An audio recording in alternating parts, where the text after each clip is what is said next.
পদার্থবিজ্ঞানের তৃতীয় অধ্যায়ের নাম হলো বল। কি তৃতীয় অধ্যায়ের নাম হলো বল।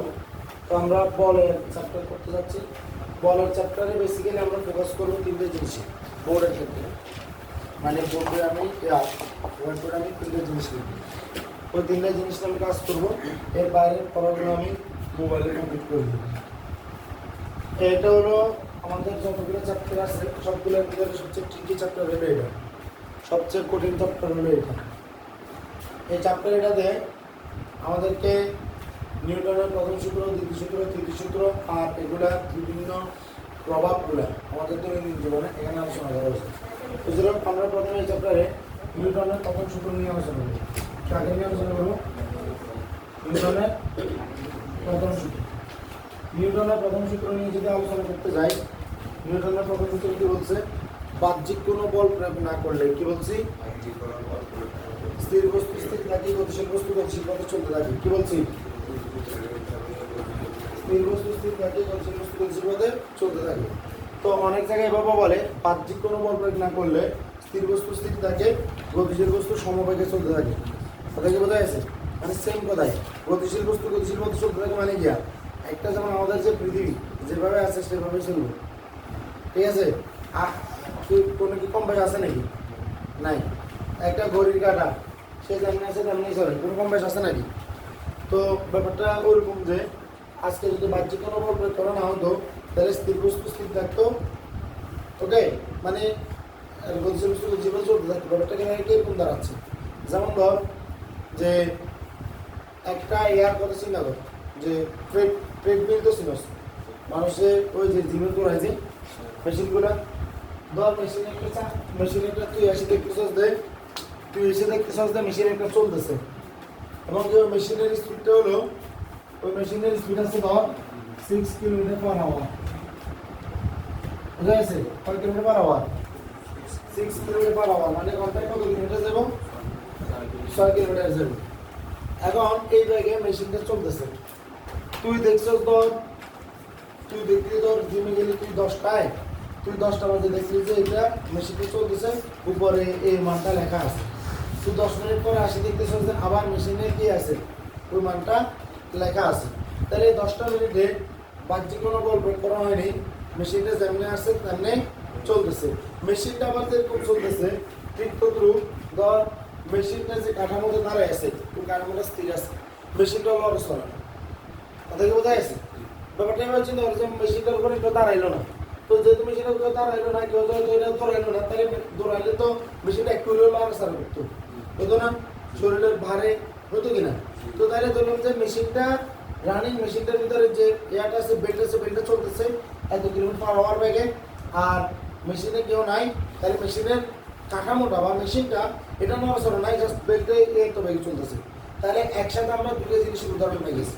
বাহ্যিক কোনো বল প্রয়োগ করা হয়নি, অর্থাৎ মেশিনটা সুইচ করে টিপতে যায়নি, আর এই 10 মিনিটের ভিতরে মেশিনটার কাঠামো চেঞ্জ হয়নি, মানে কোনো অবস্থান পরিবর্তন হয়নি বা নড়াচড়া হয়নি। তাহলে বাহ্যিক কোনো বল প্রয়োগ করা হয়নি, আর এতে স্থির বস্তু স্থির আছে, গতিশীল বস্তু গতিশীল পথে চলতে আছে বা গতিশীল বস্তু সমবেগে চলতে আছে। তাহলে বাহ্যিক কোনো বল প্রয়োগ করা না হলে, তাহলে নিউটনের প্রথম সূত্র আমাদেরকে বলছে বাহ্যিক কোনো বল প্রয়োগ করা না হলে, নিউটনের প্রথম সূত্র আমাদেরকে বলের ধারণা দিচ্ছে। বাহ্যিক কোনো বল প্রয়োগ করা না হলে, এই কথা বলে নিউটনের প্রথম সূত্র কিসের ধারণা দিচ্ছে? বলের ধারণা দিচ্ছে। তারপরে কি বলতেছে? বাহ্যিক কোনো বল প্রয়োগ করা না হলে স্থির বস্তু স্থির থাকে, গতিশীল বস্তু গতিশীল পথে চলতে থাকে। তাহলে স্থির বস্তু স্থির থাকে, গতিশীল বস্তু গতিশীল পথে চলতে থাকে, অর্থাৎ যে যেমন আছে সে তেমন থাকতে যায়। কথা কি বোঝা গেছে? তোমারে সিলে করেন না, তুই হরলে করেন না, মানে দিয়া সিলে না করলে তুই হরলে করতাম, তাহলে বাহ্যিক কোনো বল প্রয়োগ না করলে তুই হরলে করতাম। কথা কি বোঝা গেছে? আবার কিছু আছে বাহ্যিক কোনো বল প্রয়োগ না করলে এতে কি করে, এতে খরাক টেবিল তো উঠে না, খরাক টেবিল থেকে উঠে না, ঘুম থেকে জানি সারাক্ষণ করতে থাকে। তাহলে বাহ্যিক বল প্রয়োগ করিয়া সিলে করিয়া তাকে কোথায় নিতে হয়? শুনতে পাঠাইতে হয়, তারপর টেবিল তুলতে হয়, যে চলিতে হাগলে যাবি। কথা কি বোঝা গেছে? তার মানে বল প্রয়োগ করে নাই, একজনে পড়তে বসে নাই, আর একজনে পরের টেবিল থেকে উঠতেছেই না। কথা কি ক্লিয়ার? তাহলে এখানে যে ঘটনাটা ঘটছে, এই বাহ্যিক কোনো বল প্রয়োগ না করলে স্থির বস্তু যে স্থির থাকে, গতিশীল বস্তু গতিশীল পথে চলতে থাকে এই ব্যাপারটাকে বলে জড়তা। ওটা কি বলে? জড়তা। অর্থাৎ স্থির বস্তু স্থির থাকা, গতিশীল বস্তু গতিশীল পথে চলতে থাকা, এই টার্মটার নাম হলো গিয়া জড়তা। জড়তা হলো একটা বস্তুর স্বাভাবিক ধর্ম। জড়তা কি রে? জড়তা কি? একটা বস্তুর স্বাভাবিক থাকার যে ধর্মটা বা যে প্রবণতা, এটা হলো জড়তা। তাহলে নিউটনের প্রথম সূত্র আমাদেরকে বলের সংজ্ঞা বা বলের ধারণা দেয় আর জড়তা সম্পর্কে বর্ণনা করে। জড়তা হলো একটা ধর্ম। জড়তা কি? এটা ধর্ম। আমার কথা কি বোঝা গেছে? এটা কি বোঝা গেছে? ক্লিয়ার? তাহলে নিউটনের প্রথম সূত্রের গাণিতিক প্রকাশ একবার এসএসসি বোর্ড পরীক্ষা আসছিল, বইতে নাই, গাইডে তো পড়া যাবে, ঠিক আছে? একবার এসএসসি বোর্ড পরীক্ষা আসছিল, নিউটনের প্রথম সূত্রের গাণিতিক প্রকাশ কি? তো নিউটনের প্রথম সূত্রের গাণিতিক প্রকাশটা আমি এখানে রেড দিয়ে লিখে রাখতেছি। U is equal to V। কি বলছিলাম? U is equal to V। Visible মানে কি? স্থির বস্তু স্থিরই থাকবো, আর মানে যেটা তার আদি বেগ সেটা তার শেষ বেগ। কথা কি বোঝা গেছে? অর্থাৎ 10 মিনিট আগে তুই আরেকটার সামনে দেখছো, বেলটার সামনে দেখছো 6 কিলোমিটার/আওয়ার, 10 মিনিট পরেও ওই বেলটা 6 কিলোমিটার/আওয়ারে ট্রেডমিলের বেলটা ঘুরতেছে। আবার ট্রেডমিলটা তুই 10 মিনিট আগে দেখছো সেটা সামনে আছে, কোনো কাবাকাবি না, কোনো কিছু নাই, ঠিক 10 মিনিট পরেও সেটা কি আছে? তেমনি আছে। কথা কি ক্লিয়ার? তাহলে এই ব্যাপারটাই হলো গিয়া, এই ব্যাপারটা হলো নিউটনের প্রথম সূত্রের কথাবার্তা। এটা কিসের কথাবার্তা? নিউটনের প্রথম সূত্রের কথাবার্তা। আর নিউটনের প্রথম সূত্রে দুইটা জিনিস আমাদেরকে বলে, সেটা হলো কোনো বস্তুর দুইটা ধরনের জড়তা থাকে। একটা নাম হলো স্থিতি জড়তা, একটা নাম হলো গতি জড়তা। কি বলছি?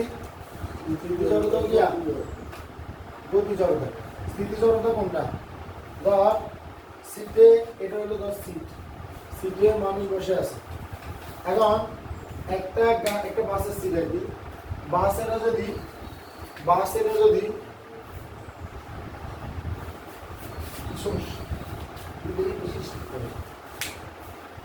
স্থিতি জড়তা বস্তু, মানুষ গাড়িতে বসে আছে, বাস এটাতে কিভাবে মানুষ বসে আছে? কেমন বসে আছে?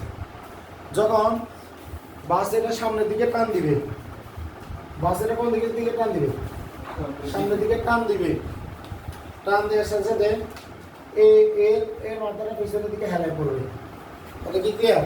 এটা হলো স্থিতি জড়তার উদাহরণ। কিসের উদাহরণ? স্থিতি জড়তা। তার শরীরটা ওই স্থিতিশীল অবস্থায় থাকতে চাইছিল। দেখে বোঝা গেছে? তো এই স্থিতিশীল অবস্থায় থাকতে চাওয়ার যে ব্যাপারটা, তো গাড়ি সামনের দিকে টান মারলে সে পিছনের দিকে পড়ে যায়। আবার গাড়ি যখন তো সামনের দিকে চলতেছে, হঠাৎ করে গাড়ি যখন ব্রেক করছে, কি করছে? ব্রেক করে গাড়িকে থামানো হলো। ব্রেক করে গাড়িকে কি করা হলো? থামানো হলো। তখন কি হয়? তখন তাদের মাথাটা সামনের সিটের দিকে হেলে পড়ে না? গাড়ি ব্রেক করলে সামনের দিকে মাথা হেলে পড়ে না? এটা হলো গতি জড়তার উদাহরণ। কারণ তখন তার বডিটা ওই গতিতে থাকতে চাইছিল, আর কিন্তু গাড়িটা ওই গতিতে নাই, কিন্তু শরীরটা ওই গতিতে থাকতে চাইছে। এই কারণে ওই গতিতে যাওয়ার জন্য কি হয়? শরীরটা সামনে আগে যেতে চায়। থেকে বোঝা গেছে?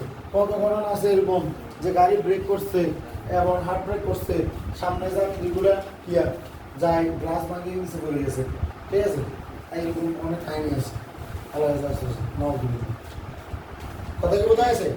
আবার যেমন তো তুই যে ল্যাপটপ সব তুই বাইরে সুগার 10, এই ল্যাপটপ যদি বাইরে সুগার 10, বাইরে সুগার দিয়ে কি করে মানুষ? হ্যাঁ, আমার কি করে?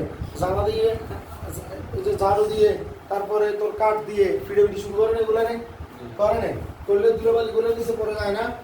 নিচে পড়ে যায় না? কিসের জন্য পড়ে যায়? স্থিতি জড়তার কারণে পড়ে যায়। কিসের জন্য পড়ে? স্থিতি জড়তার কারণে। তাহলে পরীক্ষা আসবে, কাপড় পরিষ্কার, তোমার যে ল্যাপটপ এগুলো যদি ধুলোবালি থাকে, এগুলাতে কি করার পরে লাঠি দিয়ে আঘাত করার পরে ধুলোবালি নিচে পড়ে যায় কেন? তাহলে বলবো স্থিতি জড়তার কারণে এগুলো নিচে পড়ে যায়। এরপর আসো, এই জড়তা নির্ভর করে, এই জড়তার জিনিসটা নির্ভর করে ভরের উপর। কিসের উপর? ভরের উপর। কিভাবে? যার ভর বেশি তার জড়তা বেশি, ঠিক আছে? যার ভর বেশি তার জড়তা বেশি। কেমন মাথায় দিবে? একটা হাতকে একটা মাছি, হাতের উপরে তালি মারো, মাছের উপরে তালি মেরতে যাও, দেখবা হাতের উপরে তালি মারলেও হাত দিয়ে কেউ উঠতে কত লাগিয়ে যাবে, মাছের উপর তালি মেরে হাত দিয়ে দেখলে দা। বোঝা গেছে? অর্থাৎ যার জড়তা বেশি সে সহজে চেঞ্জ করতে পারে না। এই দেয়ালটা হাজার চেষ্টা করলে কি লড়চড় করবে না? এর জড়তা বেশি। কিন্তু এই ফেজ এটা এমনি করলে চলে যাচ্ছে, কারণ এটা জড়তা কম। তাহলে জড়তা নির্ভর করে ভরের উপর। যার ভর বেশি তার জড়তা বেশি, যার ভর কম তার জড়তা কম। নিউটনের প্রথম সূত্র কি বোঝা গেছে? বোঝা গেছে?